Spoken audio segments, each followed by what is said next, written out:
so our last presentation today, Devin is designed a database that is basically specialized for wildlife rehabilitation. It's a medical database. Obviously, record keeping is a big part of what we do, and lots of us are still doing that on paper, so it's nice that we have new options to be able to do that on a computer-based program, and also that could be used across the world, or it's mostly done for the United States and Canada, but I'm sure it can be applied to anywhere. So we're just going to learn a little bit more about that. There's already some centers in the province that are using it, I believe, yes. And 2 centers in the province, and then also a number of centers in the United States and other countries.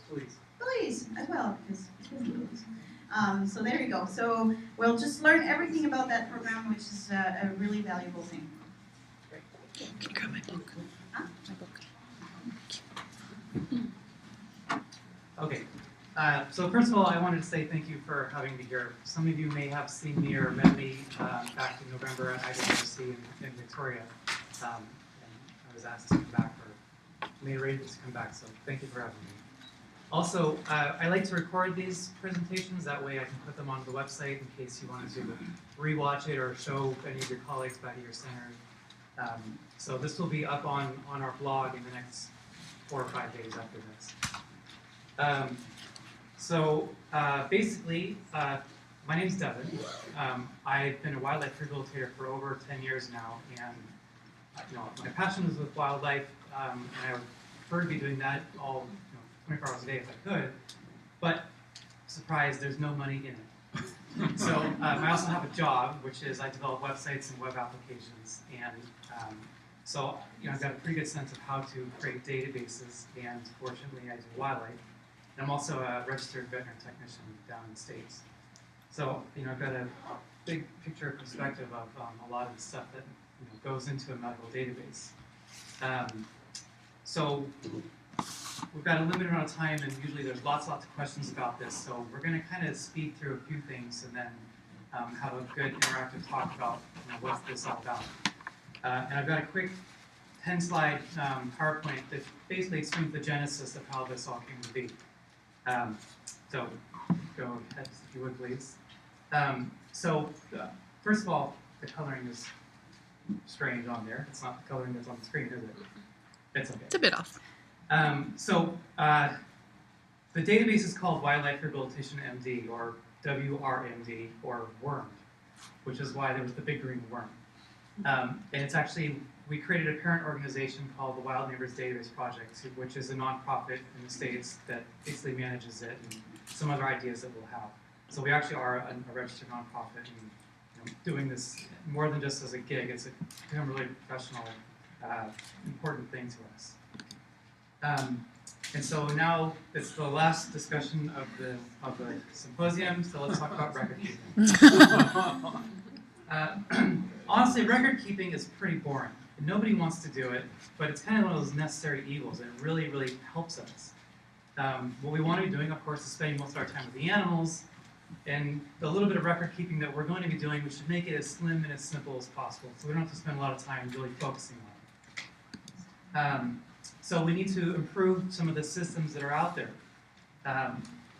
We need a system that is very flexible and not only can work for rehab centers that take in thousands of animals and have to do a lot of data entry, but also for very simple rehab centers that are maybe 1 or 2 people and only get a few hundred animals at the most, and don't need all the complexities of a great big giant database. And of course, we want to standardize our record keeping. And actually, I'm going to quickly side or tangent. Yesterday we were talking a lot about succession planning and trying to preserve institutional knowledge. I actually truly, sincerely feel that one of the database's missions is to support just that. Because, for example, you could get into a bald eagle today with some interesting disease or injury. And long story short, you save it, it gets released, and you record all the stuff that happened with it. Well, maybe 5 or 6 years later, another bald eagle with the same similar condition comes in, but the people that worked on the animal are long gone. Well, if you have the database where that information is recorded, or you've got photographs of the progress of the wound, that knowledge has been preserved. So we talked a little bit about databases yesterday, and I really believe that this helps in that regard. So there are a couple record-keeping systems already out there, and we'll talk a bit about them. The first are paper records, and I will freely admit there are benefits to paper records, and some of those pros are that it's really, really quick and easy just to record your information. If you've got a piece of paper right here, you write it down, and you're done. And it's also nice because those papers can stay with the patient. Theoretically, if the patient doesn't eat the paper records, you just go right to it, and there they are. But the cons are pretty obvious as well. The first is that all those paper records, they get lost incredibly easy or eaten. The data is not really aggregatable, so I mean would have to then re-record that information into like a spreadsheet or whatever to really do some research on it, and just eventually it becomes unmanageable. And then so the next option are computerized records, and basically that's a huge step up because now if it's in like an Excel spreadsheet, for example, your data is theoretically standardized, or at least within your center. You can actually do some analytics or statistics on the data. It's more organized. But the problem that I've discovered as I've traveled around and visited a lot of other centers is whether you're using a fancy Excel spreadsheet or FileMaker Pro database or whatever, everybody's system is different and their terms are different. So to take data from one center and give it to the other is kind of a hassle because you've got to translate it into their system. And then the next one, there are some other existing third-party databases available to rehabbers, and this is by no means a knock on them. If you're using any of them, then that's a huge step up, which is good on you. The pro, if everybody's using one or fewer and fewer databases, that our data is more transferable or translatable between the different centers, of course. The cons are, some of them are quite expensive, and as I already said, rehabbers don't have a lot of money, so we're trying to raise just a few $100s just to feed our animals. We can't raise thousands of dollars for a database. Others are not the most user-friendly, or they could be improved in that regards. So they have benefits, but they're not entirely cohesive to a rehabber's lifestyle. So go ahead. So what is our solution or my solution? Well, of course, my solution is the database that I've created. So basically, when I set out to create this database a few years ago, there was a few guiding key principles that the database had to be, which we talked about a few minutes ago. And the first one is that whatever is created has got to be simple. It can't hurt your productivity or hurt your ability to rehab the animals. It can't be a drag or a hassle to go and create the records or update them or find them. And it can't hurt you financially. So that's where the worm comes from the name, worms. So Wildlife Rehabilitation MD, it is a free online database specifically for us. And so we'll go to the next few slides, which basically are screenshots, which are really hard to see. That's okay, you're fine. So the one that was just up there was creating the records. So on the record to create, on the screen to create new records, it's just one page.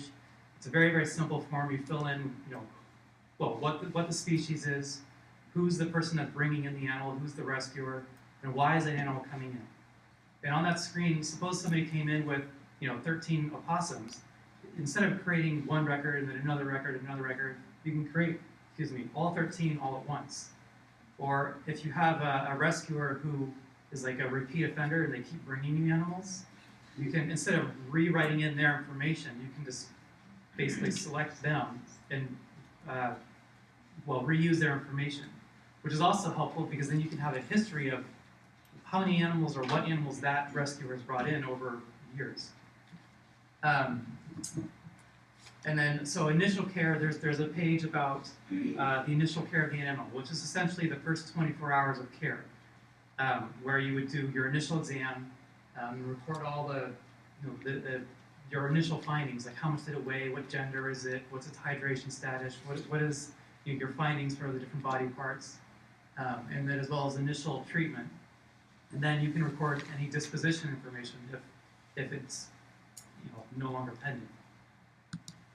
And then the continued care screen is more like the beyond 24 hours stuff, the meat and potatoes, as it says.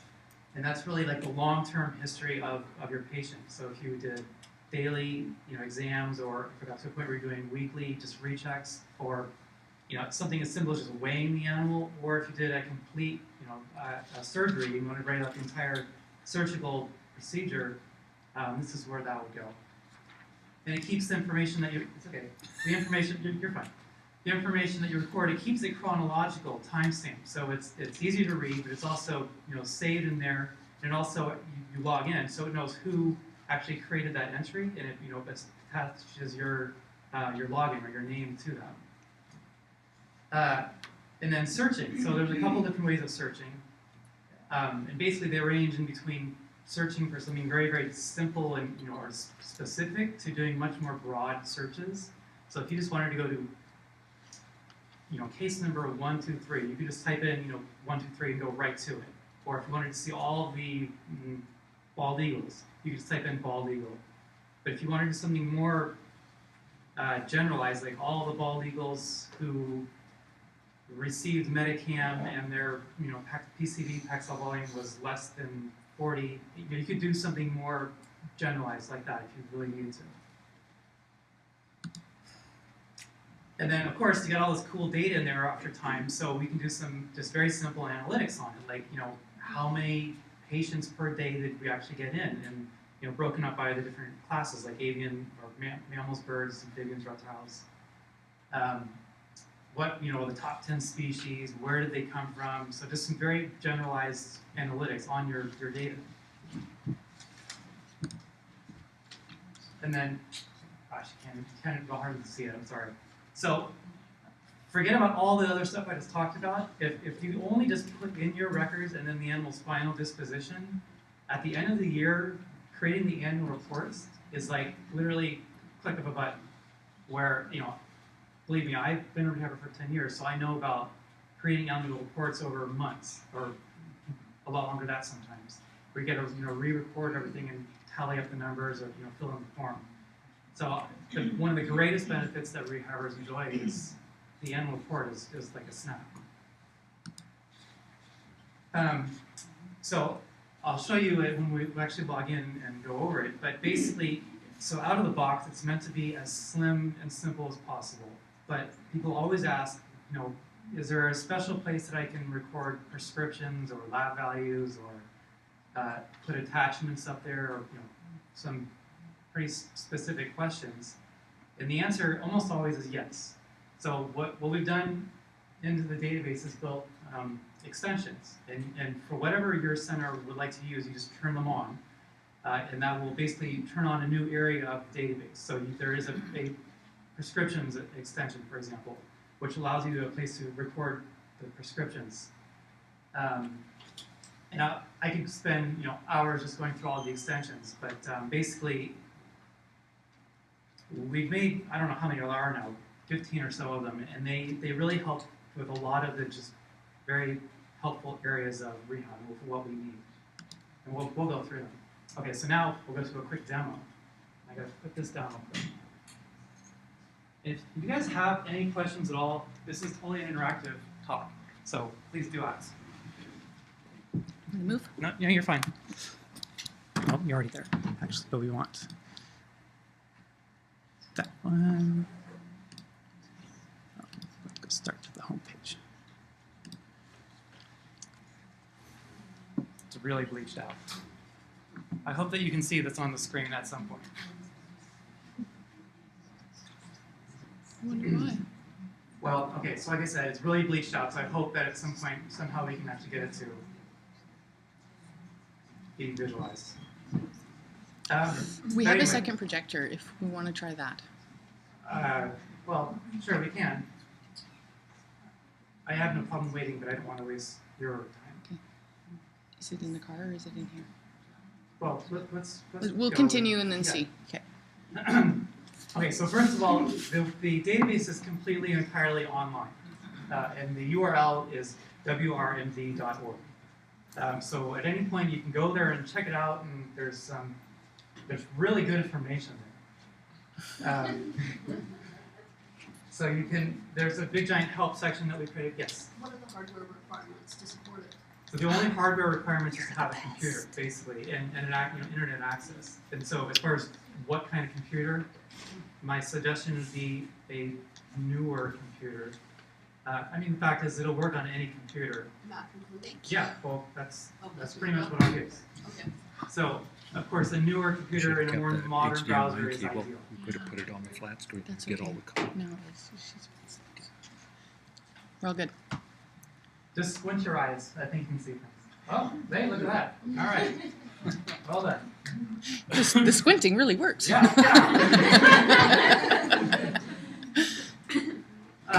Okay, so it's entirely online, and the URL is WRMD.org. And there's a big giant help section with a lot of video tutorials about how to do things and some frequently asked questions. And we're writing up a bunch of actual written tutorials right now as well. We're good. So basically, if you wanted to create an account, what you would do is click on register up on the top right, or get started also works. And, well, you can't really see it, but anyway, you fill in the blanks basically to create your account. But we're gonna, instead of doing that, we're just gonna log right into my little dummy account. So you go to login screen, and I guess I should do this, huh? Hold on 1 second.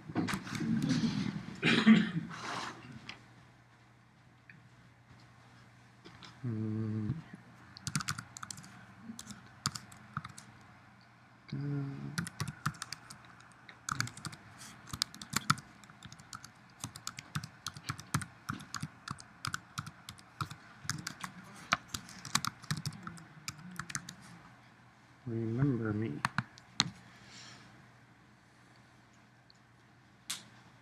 And there's no problems with Canadians logging in on this one. We've used another system where it had to have an American postal code or No. no problem. Oh, well, yeah, sorry, I forget where I am.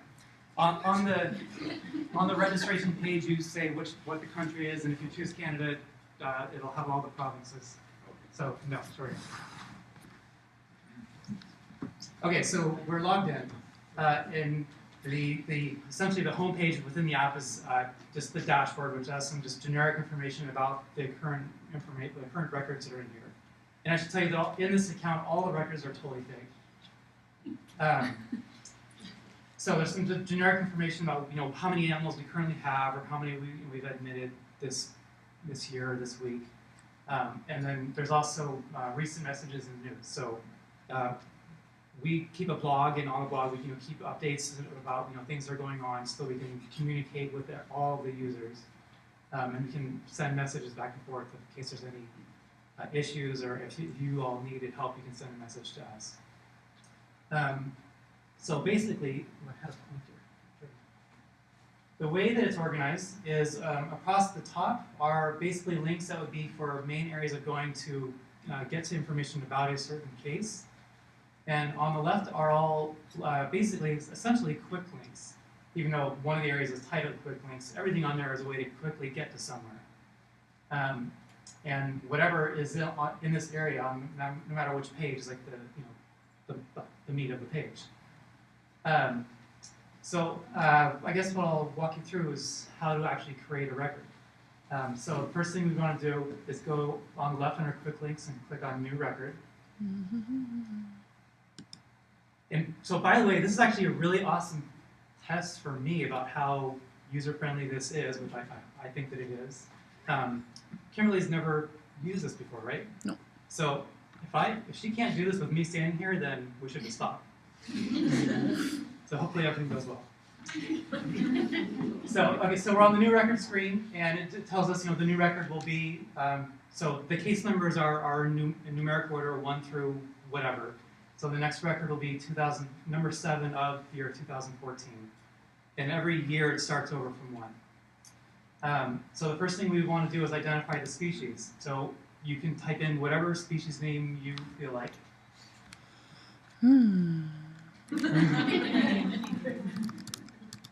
Bufflehead, okay, good. So as she starts to type, it generates, basically it's searching through the database of all of its known species, and it'll create a list, and she selected it. And it doesn't matter, she could have typed in, bald eagle, or eagle, bald, or you could do the four-letter alpha codes as well. And if for some reason you didn't know what the species was, or how it was spelled, or whatever, you could click on Look Up Species, and it brings up, it populates a list of all the species that are in there, and you could click on one of the names to put it down in the thing. You don't have to if you don't want to. There you go, the black salamander. And then the next thing you do is say the number of patients being admitted, and more often than not it's 1, but maybe you're getting a clutch of black salamanders. So then if you would scroll down a little bit. How do you scroll with this mouse? Just move your finger on it. Yeah, okay. Like that. High tech. Yeah. Okay, so the next area would be to identify the rescuer, and to save time, we can skip over that. But one thing you will notice about the rescue information is that none of the fields are required, and basically that's because you never know what you're going to get if you're ever going to get anything. In an ideal world, you would get all this information because it's valuable to you. You could ask your rescuers later on, for donations or whatever. But sometimes the box is just there in the doorstep when you come in the morning, and so you can't put anything in there. So that's why nothing there is required. Then the last area would be the intake information. So almost all this is required. So admitted by would be, in this case,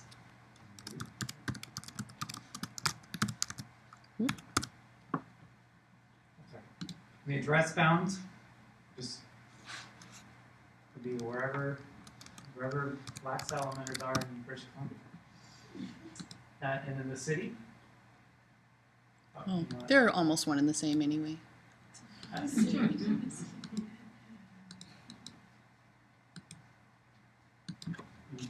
Main Street. And then, so I forgot to change the address for this account, so technically this is still a California account. So my bad, we'll fix that in a second.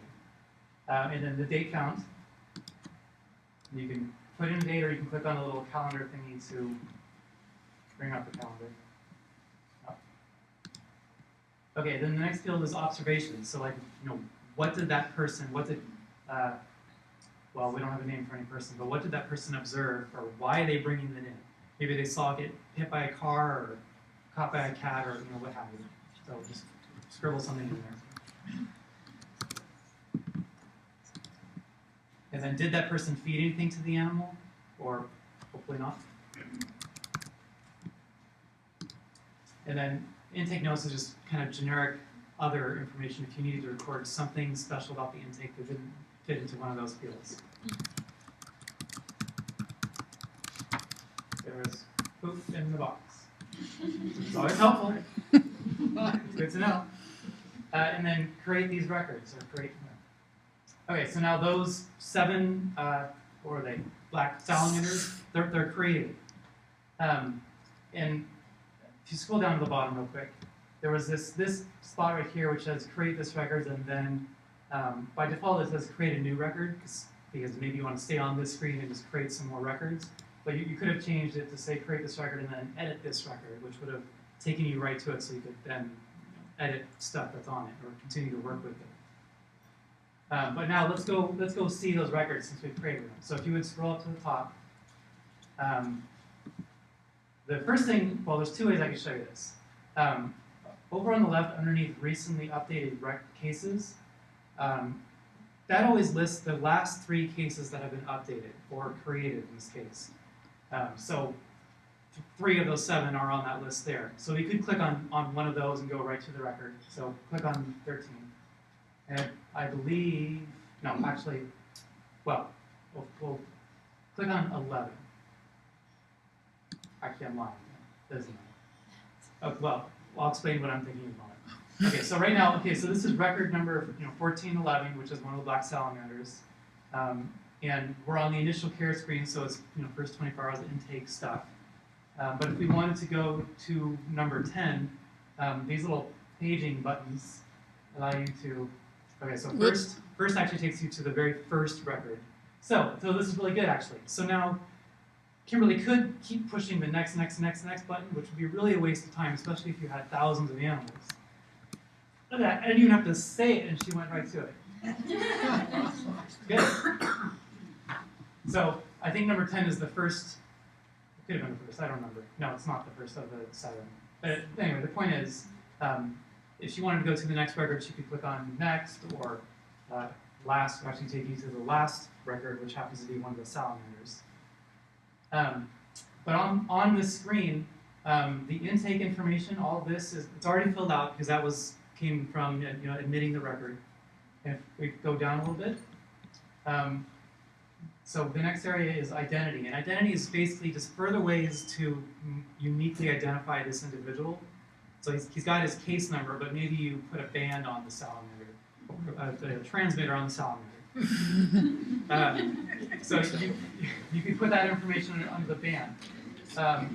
Or if you're at a center where you name the animals, there's a space to put the name or keywords, which are really helpful for you all understand the benefit of keywords. Some of the scientists in the room obviously do. So keywords are really nice because, for example, if you wanted to know, years from now, how many animals were caught by a cat, there are ways you actually could search the entire record for the word cat, but an easy way would just be put the word cat or caught by cat, whatever you want, in the keywords field for all the caught by cats animals, or whatever keywords you feel like will help your center. So that'll help to identify that case, for future benefit. There you go. And then, so down the bottom is the initial exam and treatment. So this whole area is that initial exam. So it's hydration or dehydration status, the sex, if you can tell that in a black salamander, the meditation. So how is it alert? Is it totally comatose? Mucous membrane color, probably black.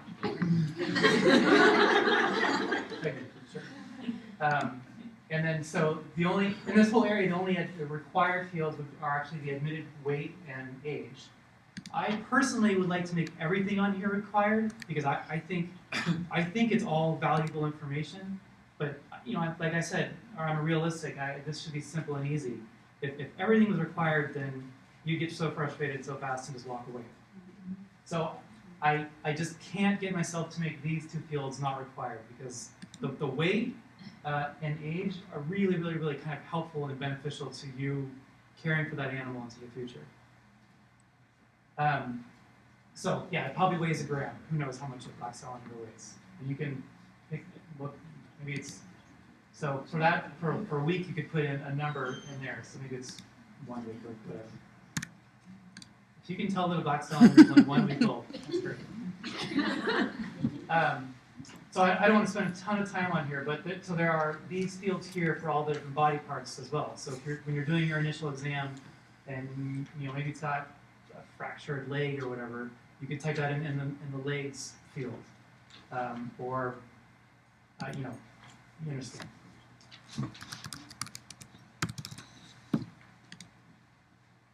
And then the last field down, well, not the last, the second to last is initial treatment, which is basically kind of the general treatment that you've done for that animal. So maybe you gave it some fluids or put it on heat or just generalized treatment that you did for that critter. And then ideally, in the examiner, you would put in your name so that there's some credibility for who actually did this exam. And then the last area is disposition-related stuff. So by default, of course, the dispositions are pending. But if this salamander was euthanized or died or DOA, you could specify that. And you'll notice in this list that we have died in 24 hours or died beyond 24 hours, as well as euthanized within or beyond 24 hours. And, the reason for that is well, basically, as we all know, that a number of our patients die or are euthanized in the first 24 hours, unfortunately. So it's nice to kind of discriminate them out. So at a future point, you could search just on the animals that were euthanized beyond 24 hours to see, how well those animals did in care, kind of, screening out the others. But I'll answer the question that everybody always asks. On the annual reports, the dieds and the euthanized are combined.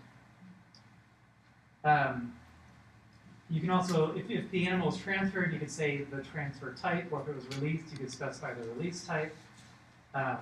If it was basically died or euthanized or what have you,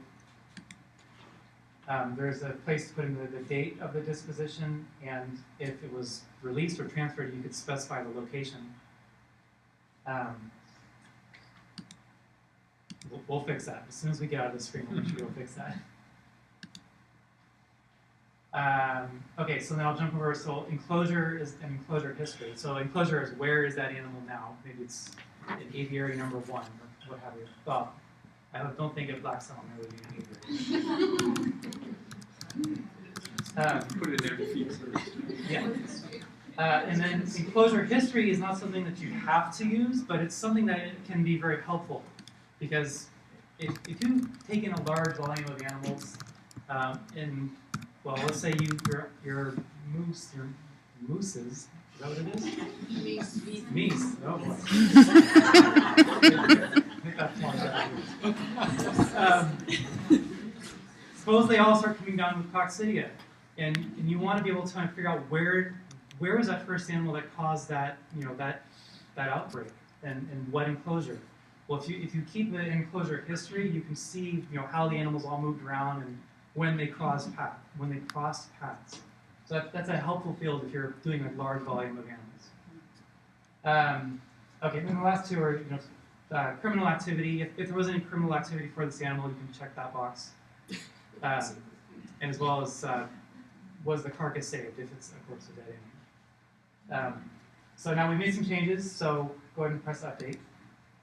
Now one thing that we couldn't see that was happening. Go ahead and, okay, yeah, so make some changes, if you would, please.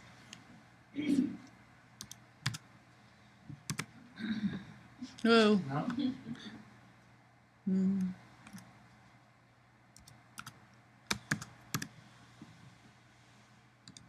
Okay, so one thing that the database does is it's important for you all to press update, but the database is also smart. So it happened really fast, you couldn't even see it. But it knows when you make changes, and as soon as you start making changes, it will start to auto-save this. So in case you make changes and then walk away, the data's already been saved. And it happens so fast that you can't, but right there, within microseconds, there's a little thing that says auto-saving. And then when it's done auto-saving, it says all changes saved. But it's happening so fast that you can't see the little message up top. Now the other thing is kind of just an extra backup. Kimberly, if you went to any other record, just click next or back or whatever. This little thing will pop up and says, hey, you haven't pressed update. Even though it's already been saved, it's wanting to make sure that you know you need to do that. You should do that. So now press update. Good. Okay, so we're gonna quickly track over and fix the whole California thing. So if you click on my email address up there in the top right, and then you'll click on settings, right there. Yeah. Okay, so you'll change the country, and then the province, right there. And then you can go down and press update. There you go. Now we're in BC. When you update that, like the BC, Yeah. does that also, do you have a database update that since I saw on the first page where it said it was protected for species of concern. Yeah. Does that update for the BC? So the answer is no. And so what she's asking is, did y'all saw when we created the record, it said underneath the species name, it said I don't know what the term was. The status, like the conservation status.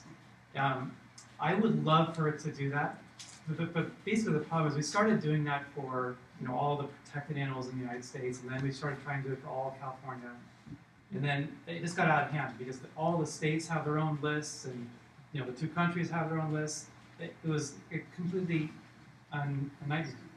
Too bad, that was one of my favorite features that I seen there was the status. Well, okay, so those statuses come from IUCN, the red list, which is pretty accurate and pretty good. But obviously, the states and the provinces are going to have variations from that list.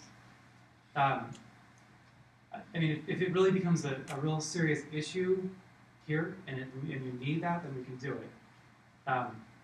Are you thinking a little bit further ahead about the class? Well, we've been C, starting whatever to it's track. No, we've been starting to track yellow, red listed, make sure when we transfer them out that they return to their point of origin for Yeah. releases, and I have to update our president on any listed species. So having it just come up saying, yeah, it's listed, I send an email to the president.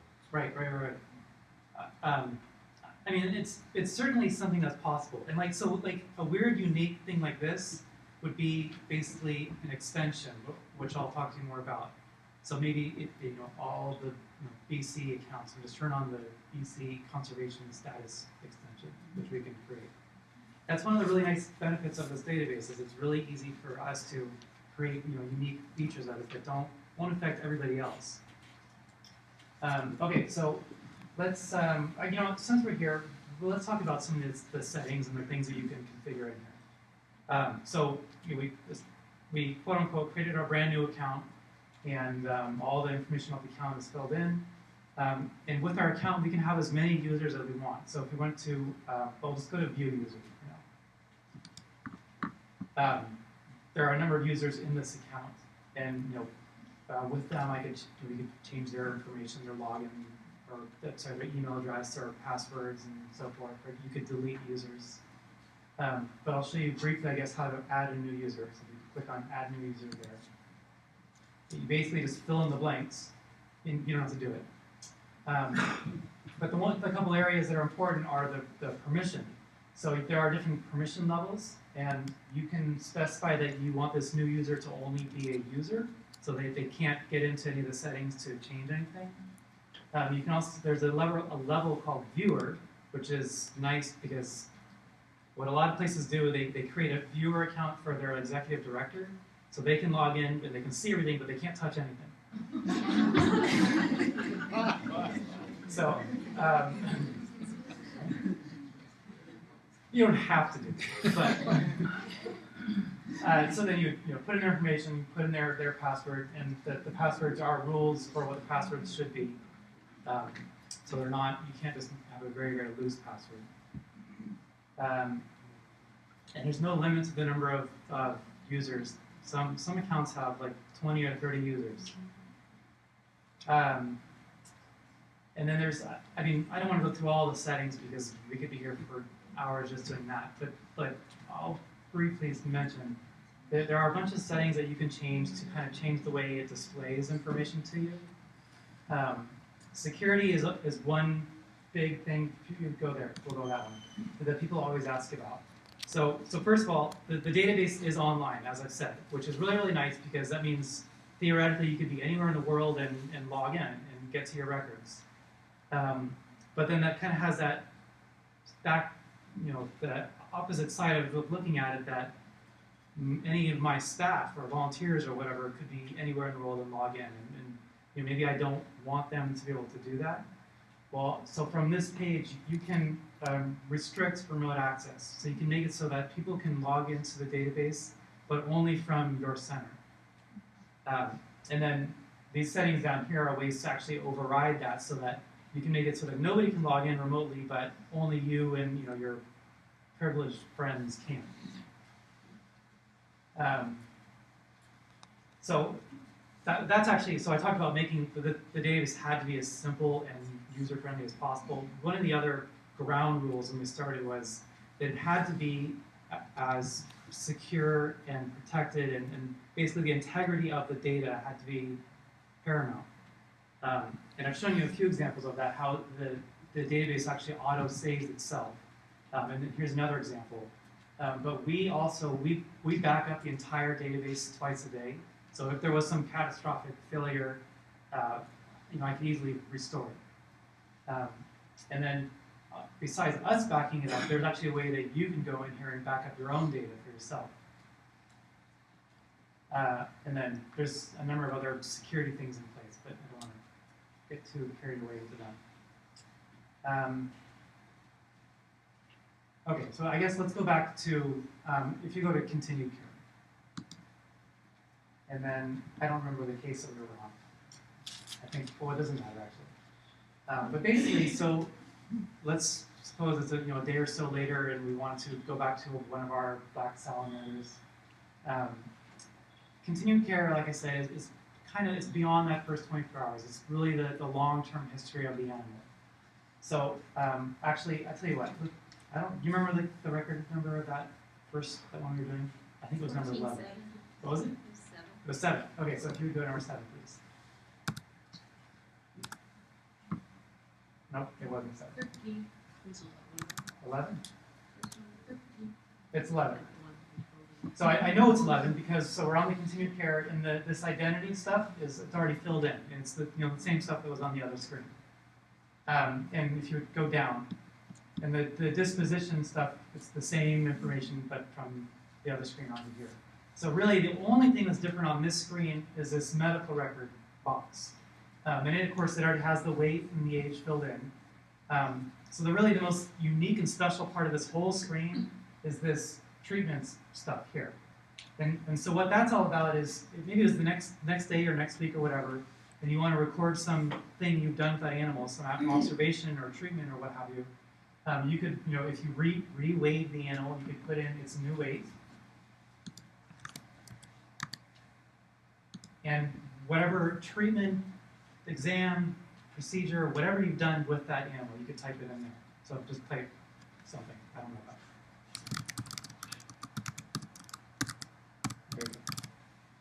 it. And there's no limit to what you type in there. So if you hit update record, you could type in one quick blurb like that, which is great, or you could type up paragraphs of information.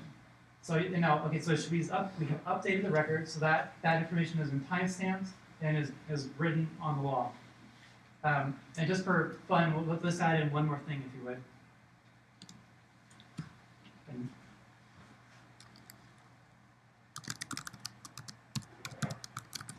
if you would put a weight in there as well.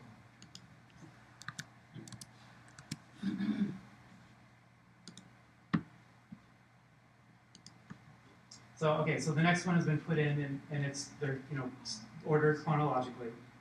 And so one of the things I wanted to show you, because we put in a few of these, is we've been recording weights. So one little fun, cool thing is we can click on the graph weights link, which will take us here to show us the weight over time of that black salamander, which obviously can be really helpful with the animal in long-term care.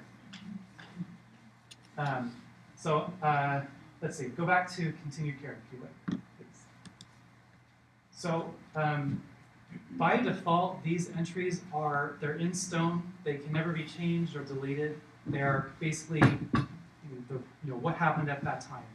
And that's sort of, well, that's not sort of, that is following in line with medical records, that they really shouldn't be changed. If on a proper medical record, if you're gonna make a change, you cross it out with one line and put your initials and then write in the new stuff. Well, we're trying to reinforce that behavior, but we do have, so again, being realistic, sometimes things do need to be changed or even deleted. I should have turned them off before we started this presentation, but the settings to do that are on, which is why these two little links are there. So if you wanted to delete that entry, for example, you can click on the delete, and it says, are you sure you want to do this? And you can say yes. Or if you wanted to make a change to this one, you can click on the little twirly thing. And you can change the information, or in this case, it's also allowing us to change the timestamp that they created. So you don't have to if you don't want to, but by default, those abilities are off. But you can make it so that you have the ability to do that, but other or other people that use certain permissions don't. So there is some integrity of the data that's in there. Okay, go up. You guys are being very quiet. Do you have any questions? Please. Okay, so is there, if you have 5 black salamanders that Yes. come in at the same time from Yeah. the same source, Uh-huh. is there a way where you can enter in the information just once and not have to repeat Yeah. each Yeah, successive? so things like that are so helpful because, frankly, for these 7 black salamanders, it would be hassle to go through and write in their enclosure for all of them to the same place. That would be a waste of time. Okay, so the way you would go about doing that is, okay, so now we're going to go into searching. So good segue. Okay, so if you would, okay, we'll do a quick search. So the quick search, whatever you type in there, it searches all of the records, basically all the information, all the records for whatever you've typed in. So you're not really specifying that you want the species to be black salamander. Black salamander could be written in, the nature of injury. It could be anywhere in the record, but in this case, it's only going to be the species. Or you could do that, which actually will only find. Oh no, so it found those because that was the observations, right? Yes. So she typed in CBC, caught by cat, and that was part of the observation. So I'm thinking out loud. Anyway, so the point is we found those 7 records, and there's a bunch of links up here across the top. So if you wanted to print this list or print the records or email them or export them, you could do that. But the other link up here is batch update. So on this screen, what we would do is we would specify, so for the field, pick like enclosure, I guess. It's alphabetical. Okay. There you go, right there, yeah. And then whatever its new, the value is for that. What do you mean? Put in, okay, so what will the enclosure for all these things be? It'll be just aviary, not aviary, aquarium. There you go. Amphibians. Yeah, that's what we did. Let's do that.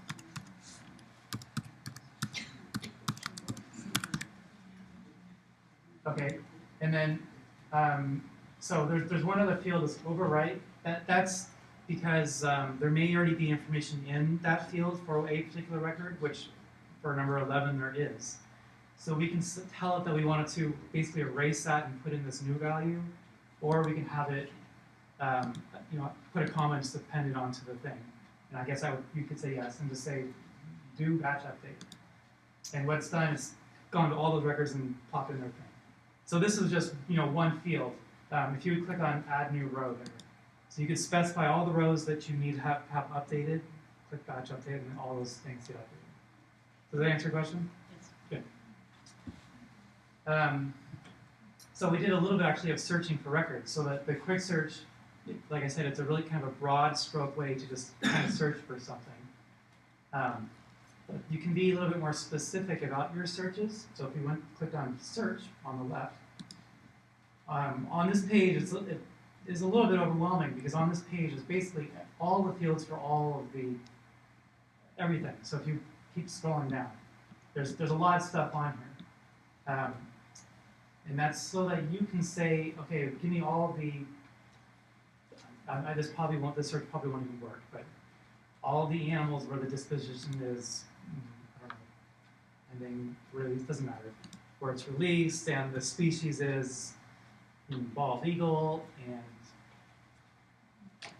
and the examiner was, it doesn't matter. You get the point. You can specify what fields you want it to search within, and then you would click search, and hopefully it would find something. In this case, oh, we got one. A red Lord Paris.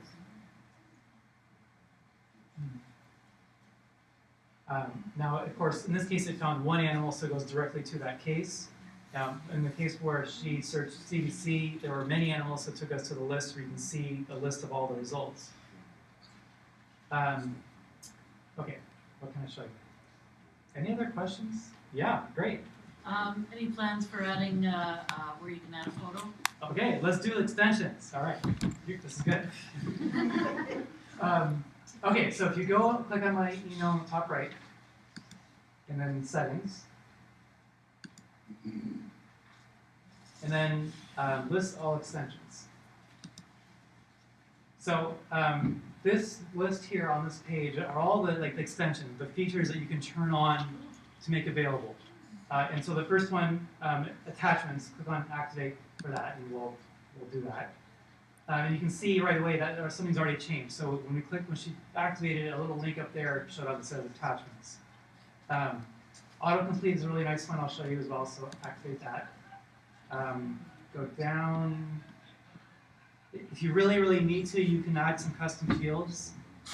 I personally am apprehensive about that one because the point of a database is to standardize things and make things transferable, as I talked about.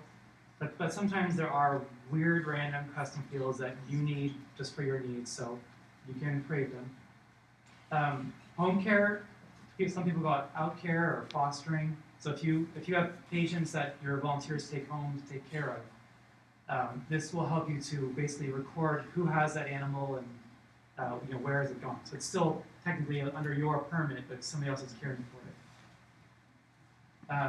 If you go down a little bit, so lab allows you to record lab values like CBCs of fecals, urinalysis, chemistry, and so forth. We even have a paper forms extension. So like I said, paper forms are a reality and they have their benefit.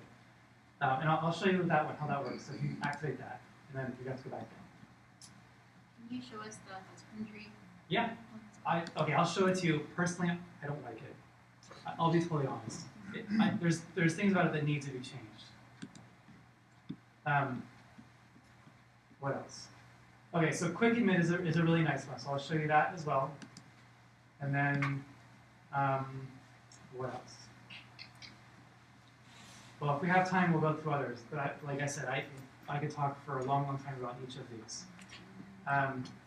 Okay, so unless there's one here that you all see that you really want to know about. You want to see that one? Okay.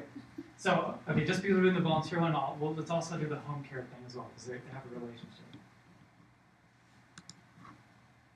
Okay, so now we've turned a bunch of stuff on, so there's a bunch more links up there. And so,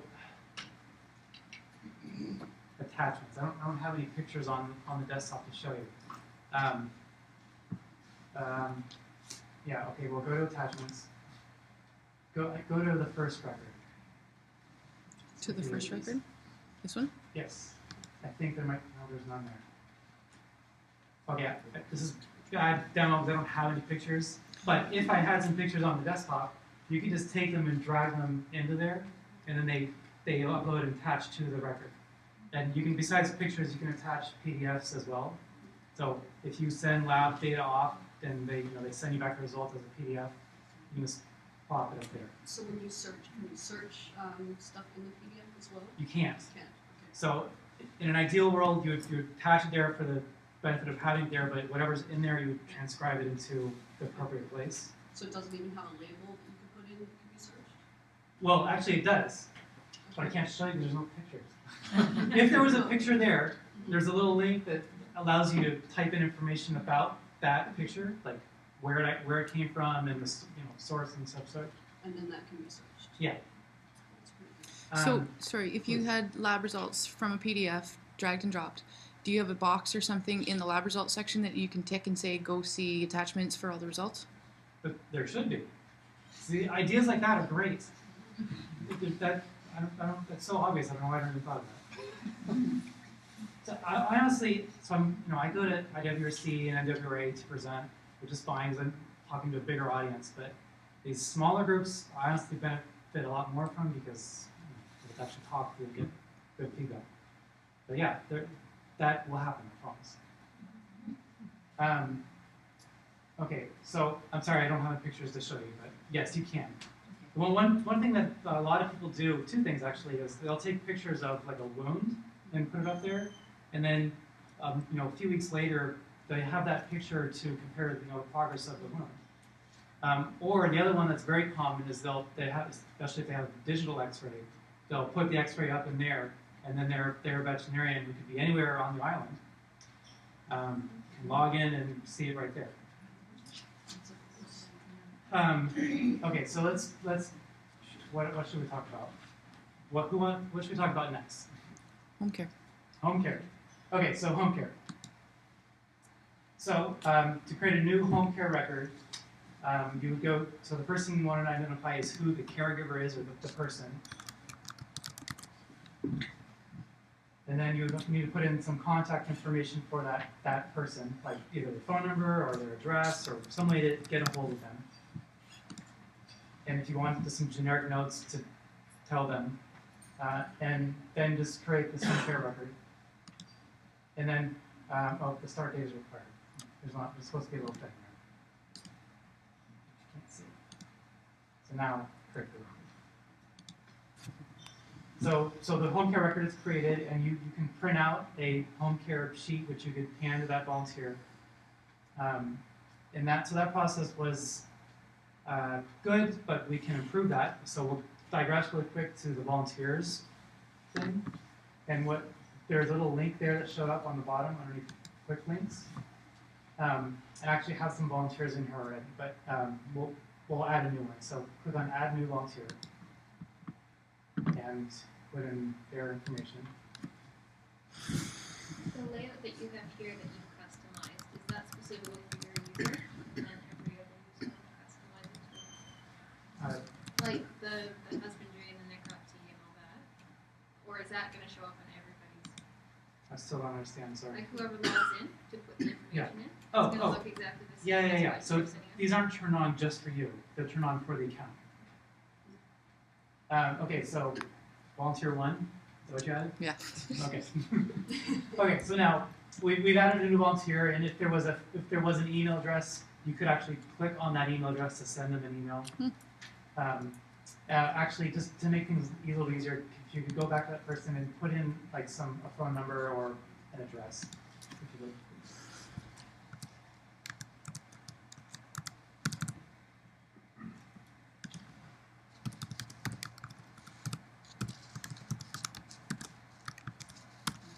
Everybody write this down.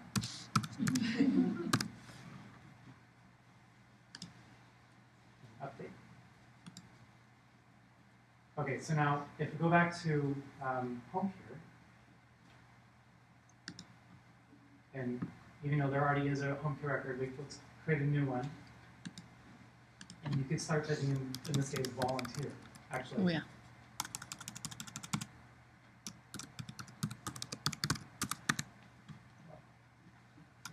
Oh. No, go back. Get rid of the 1. That's good. Well, anyway. So the point is, as you type in the volunteer's name, it is connected with the volunteer's extension. So instead of having to type in all this information each time, if you kept a volunteer list in here, it'll basically auto-populate it for you, make things a little bit more simple for you. So we don't have to follow through on all this, but you can create these home care records and specify, when did the animal go out to that volunteer, or when did it come back, or when did the care end? So maybe it didn't come back, it went to another volunteer. So there's basically a trail, a paper record of where that animal's been, even though it's outside of your facility. Husbandry. This husbandry thing is probably going to get a big rewrite. Well, okay, so to create a new husbandry, you would say add new, the papers. And you basically fill in the blanks. And the only thing that is required, of course, is the date, because some of the other stuff you may or may not have it. But you could specify, what food was remaining and what did you feed to that animal, if you weighed the animal, and then there's other boxes for, for example, the feces one. How did it look, or urine, or urine.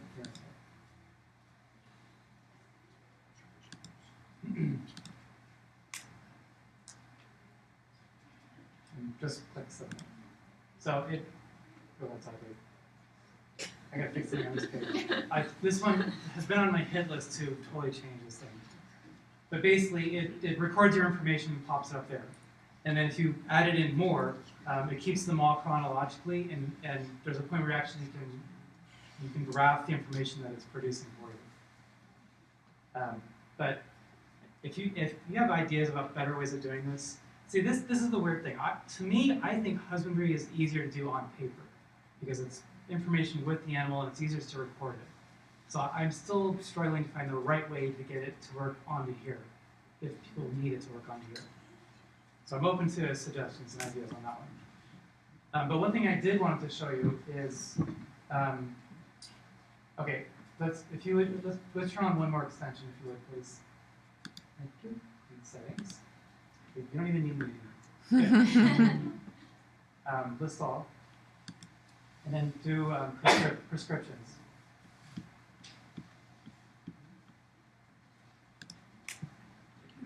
Okay, now go to continued care. And if you go to record number 11. See how good this is? Quickly and easily. Good job. Okay, so go to continued care, please. So on the screen, there's only the one entry now of what we've written in there. And I just wanted to make sure everybody understood that there's only that one thing now. So if you would go up and go to prescriptions. So it would be fine in the treatment field to write in a prescription for that animal, but there's really no reason why you couldn't do that, other than that information is kind of unique and special, and you wouldn't be able to search very exclusively on it. Like, for example, you wouldn't be able to search for all the black salamanders that got meloxicam under a certain dosage or what have you. So that's why an extension like this is helpful, because it gives you a place to put that unique information. So click on the little pop-up thingy right there, and I have no idea, probably a very, very small volume of meloxicam for it. So the start date was probably today. Ooh. You can use the little calendar thing as well. Can you put a dot, like 0.1? I don't see a point in there. That's the date field. Oh, that's why. So click on the little calendar and then the dose is where the volume. And yes, and there you can put it. Okay, so that's good enough for this example. So click on submit. So it records that drug in there. And if there were many drugs in here, they would be ordered by when they're being given. And any of them that are expired prescriptions, they'd still be there, but they'd be grayed out. But it's a little bit of a drag if you wanted to see everything that's going on with this animal, to have to go to this screen to see what prescriptions are going on for it. That's something that's a waste of time. So one thing that it does, if you go back to continued care, it takes that prescription and filters it in here, and everything is time-stamped and chronological, so it puts it in the right spot. So if you had a long-term history of stuff going on with that animal, and prescriptions and lab values, and if you sent the black salamander off to home care, they'd all show up in here as well. So you could read the history of the animal there. So would you be able to tell if your manager wanted to know how much Medicam you used in the last month?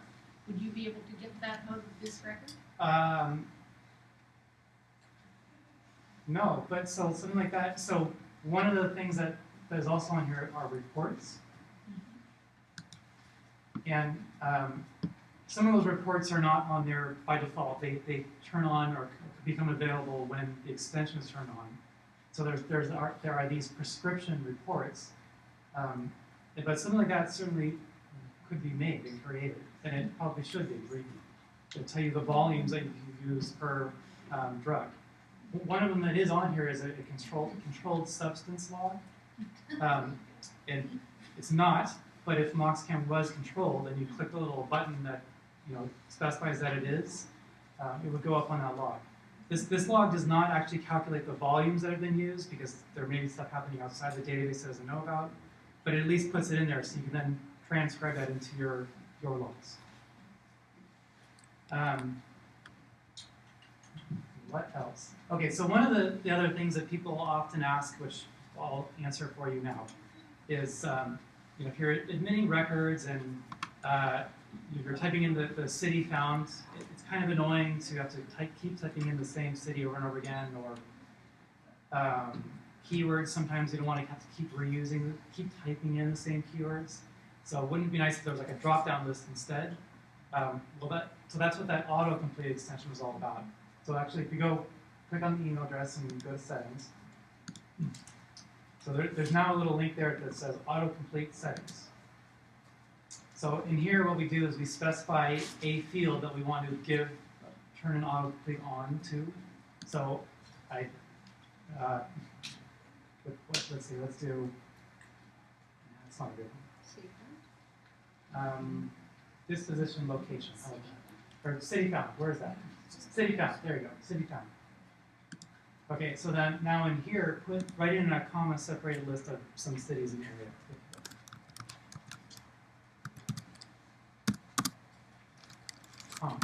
Comma. Oh, that's right. In Canada, you don't use commas, do you?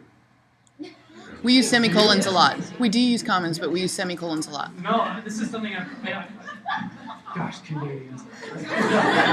But a lot of the world doesn't use commas in comma-separated format. They actually use the semicolons. Yeah, that's European. Yeah. But I remember reading that Canada is, you're a semicolon. Just an easy. Okay, so you can type in as long of a list as you possibly want. And multiple values, in this case, you don't need it, but I'll explain what it means later. So say update. And now if you go to, go to the dashboard.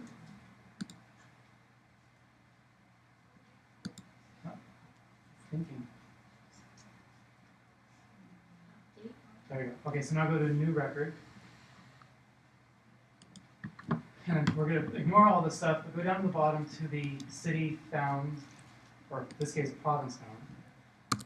And you can see as she starts to type, it creates that list. So it just makes it a little bit easier. And there's no limit to that list. It could be 100 cities if you want. Of course, the longer it is, the more of a drag it is. But and of course, that's BC now as well.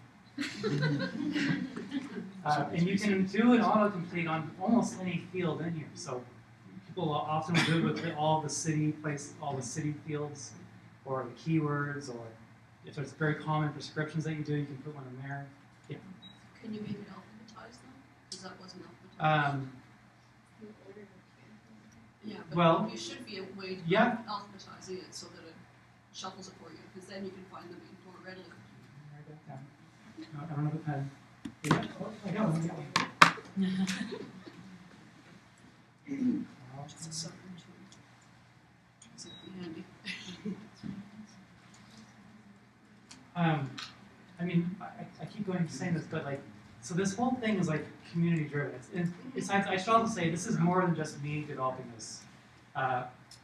There's a couple other developer friends of mine who are also rehabbers, and so it's not just me. But these great ideas are really helpful. And this whole thing, it really is community driven. It's not just what we think of.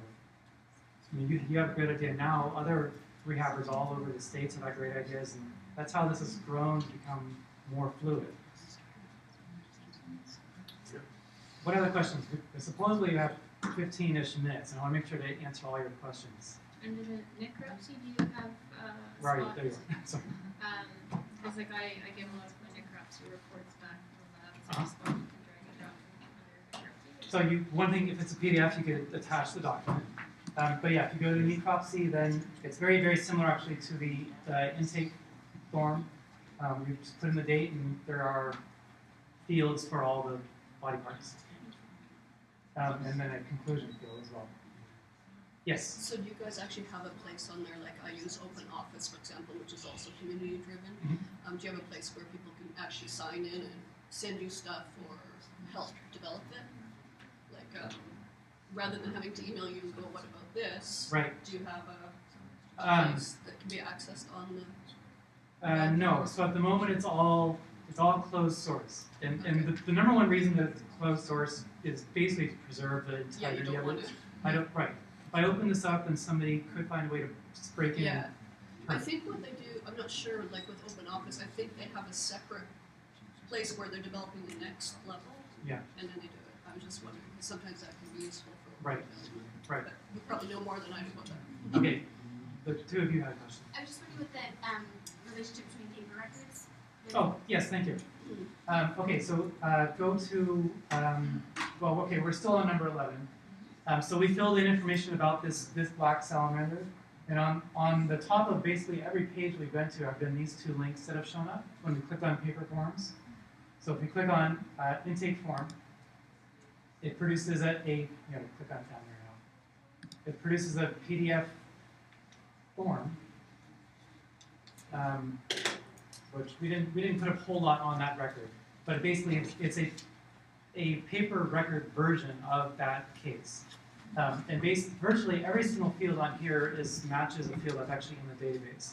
So what a number of centers do that they can't spend the time doing everything in the database, which I totally get, they will go in and admit the record, and then first thing just print this thing out. And then the history of that animal is on paper, and then when its final disposition finally comes along, they'll just update it in the computer, and that's it. I mean, I totally understand that, and I support that, obviously. In an ideal world, everything would be in the computer, but some people just can't afford that time sometimes. Are there devices that this can't be used on? Super duper old Does it computers. work on Androids? Yeah, there are some, and you can see it if you want. There are a number of places that actually almost exclusively use iPads, which I'm amazed by. But it is responsive, so it will work on other devices. Yes. Sorry. Is there a future in having voice recognition that you can just do your? People always ask that, like some kind of dictation. Well, actually, if you have. But on your Android phones or iPhones or whatever. I mean, you could use Siri and talk, and I don't know how well she knows, medical terminology, but yeah, I mean, it isn't really something that I could create. That's something that's more like specific to the device. Yeah. So, go ahead. Yes. I was just wondering with your species list, like when you're doing an admit, are those by region at all, or are you going to see animals up here, or Yeah. can you limit that? Or? So go to new record, and okay, what's some critter that's basically only found up here? Vancouver Island Marlin. There we go. So the short answer is when you first create your account, go ahead. When you first create your account, the answer is no. You'll see everything. But when you start to admit records, it is learning. It's just under Vancouver. Okay, so this is actually really good. So hold on one second. It starts to learn and basically remembers what you've already created. So in time, and in not very much time, it will only show you what is most likely to come to you. So okay, what's happened here is, so suppose you get in something completely obscure and that's not even in the database. Was that not in there? It was there. It was just called Vancouver Marlin. Oh, well, all the mammals came from the Smithsonian, so maybe they call it the wrong thing. No, I don't know. But suppose you get in some completely obscure random animal that is not in the database. That you can still admit it. So, if you got in a tarantula, or who knows, so if you got in, it doesn't matter. But basically, what will happen is you'll get this little warning, and what this warning is saying is that you can still admit this record, but because the database doesn't know what it is, reporting on it will be less accurate. So it doesn't know that that's a mammal or where it's native to or anything about it, which really in this example it's just a typo or the species is wrong in the database. But on those totally obscure animals, they usually don't get reported on anyway, not too often, so it's not that big of a deal. What else? No way. People people always have tons of questions. Yes, ma'am. Sorry, you were going to show us the quick admit. Yes, thank you, Does thank that you. have a paper form like that you can immediately just print off with basic Yeah. information? or- Okay, so quick admit, basically, the reason that it came to be is because not that this screen here is not quick and easy. Some of the people just needed a faster way to get through all this, or what other people needed is they ended up signing up to use the database in like June, and they had a backlog of records to admit into here, and it was just a drag for them to do this for that backlog. They had hundreds of papers. So they wanted something where they could just pump them in real fast. So we created this, which puts a little link right there. Leave it. So basically what it is, it's very sort of similar to the previous screen where you would identify the species. And then this quick admit information is the date that it was admitted, which defaults to today, but you could change it to whenever. The date found today. And then, the disposition-related information, which is the same information that's on the initial care or continued care screens. So basically, to cut, to the quick answer, you could come to the screen and put in any species name, if you would, please. And then just press create record. So all you have to do is identify the species, and then it's in. So it's really quick. And then as soon as it's created, if she had said create this record and then edit it, it would take you to that screen where the little link is to print out the intake form, and then just click it. So that's what some places do. Can you edit case numbers if you have to? Can you what, sorry? Can you edit case numbers? Can you edit case numbers? No. The case numbers are very, very important to the actual integrity of the database because that's how it keeps track of what number's next and so forth. So if you accidentally enter your case on January 2nd, does it automatically put a December 2013 code if that's what wasn't?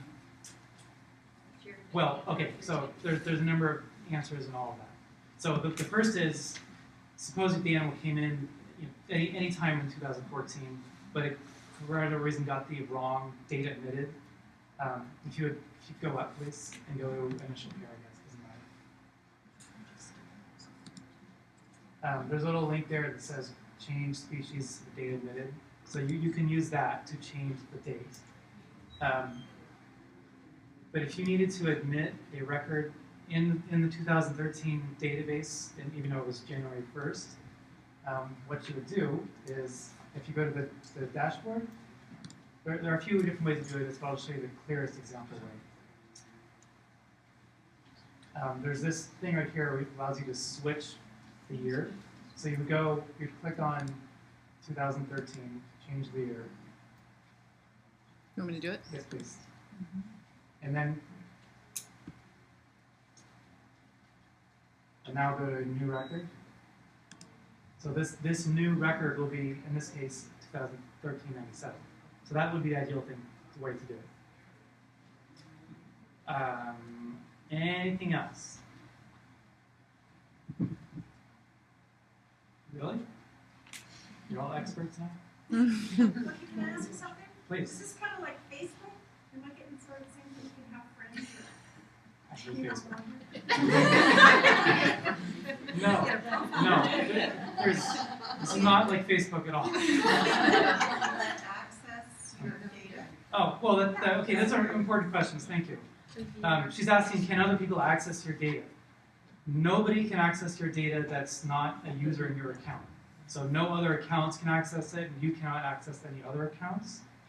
And like I showed you, you can restrict who in your account can see what and or where from.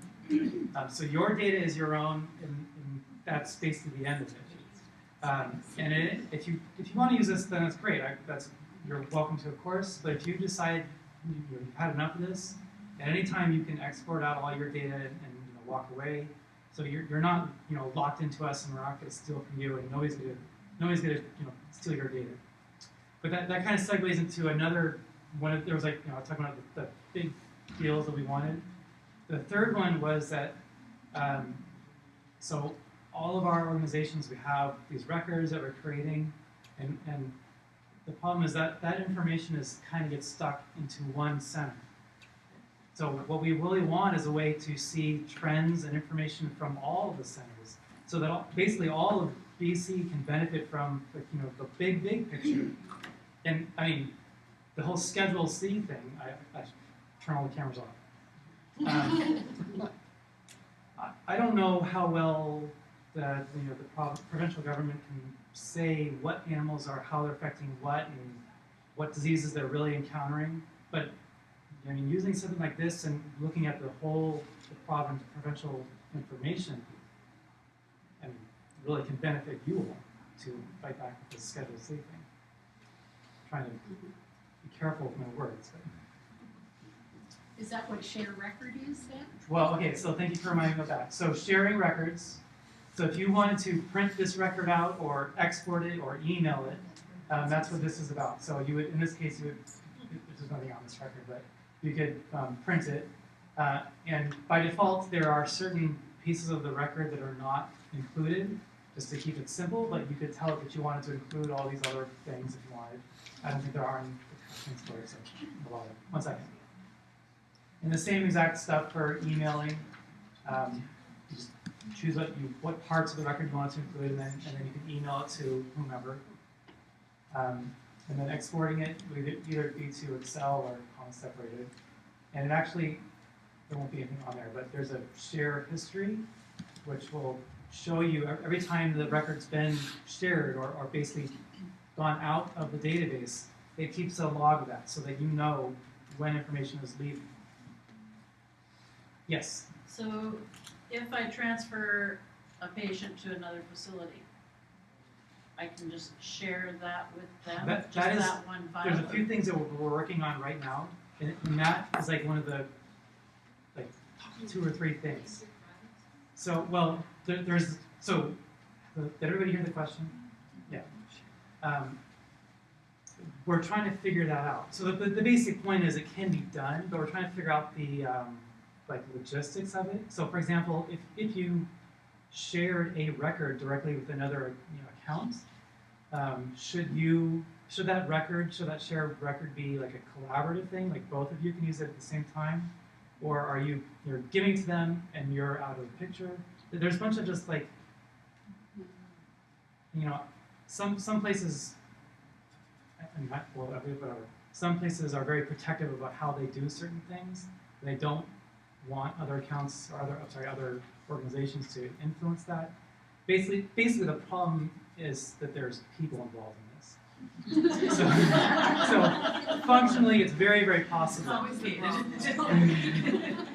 It's very, very possible, but I'm still trying to figure out how to do it where it works for the people as well. But that is like one of the top 3 things we're working on right now. Yeah. Can't you just print the record out, send it with the patient? Yeah.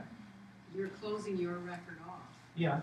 And then they would be starting a new record with that animal. Like if we send a raccoon to Wildlife, right, we're not getting that raccoon back. Right. No, yeah, and so yes, you can do that now. Can you send just that one record electronically? Yeah, you can email it to them. Yeah. But I mean, that's sort of a hassle because all that information is already in there. So it would be nice if there was a button that could be clicked that just basically copies it. And I don't know if this happens around here, but back in California, we might transfer an animal to another center to get some sort of specialized care, and then they'll transfer it back to us. So does that record get copied 3 or two times, or is it like a collaborative thing? There's just weird logistics to figure out for it. But yeah, that's something that we are going to create within this. Yes. Do you have a list of like the members? I mean, when you talk about Facebook, right? Like having members so that you can maybe talk to maybe other institutions that are similar to you, so that you know. So one of the things that is in here is a way to message people. Okay. And really it was made so that we could message to you all about some change or update, or that you could, if you clicked on the top right which says ask for help, a way for you to say, hey, this isn't working, or how do I do this, or yada yada. So that sends a message to us. But what you can do, if you close that, please. and click on my email address, and then messages, and then send a message on the one on the right. So list all of the accounts on there. So if you want to send them a message, actually, this isn't like one of the main parts of the database. It's not like really a super essential thing, but it's a really nice, helpful tool, at least for us. Somebody, yes. She just said where is this listed? Is it on the mainframe somewhere, or is it? This is in the cloud. This is on 2 different servers. One in Los Angeles, another in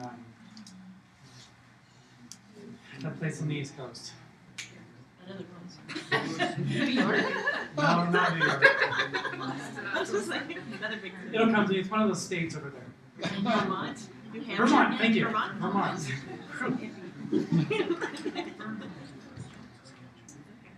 Anything else? So, there's no obligation to use this. I'm really thrilled to even present it to you all. I think this is really, really awesome and beneficial, and there are a few places already in BC using it.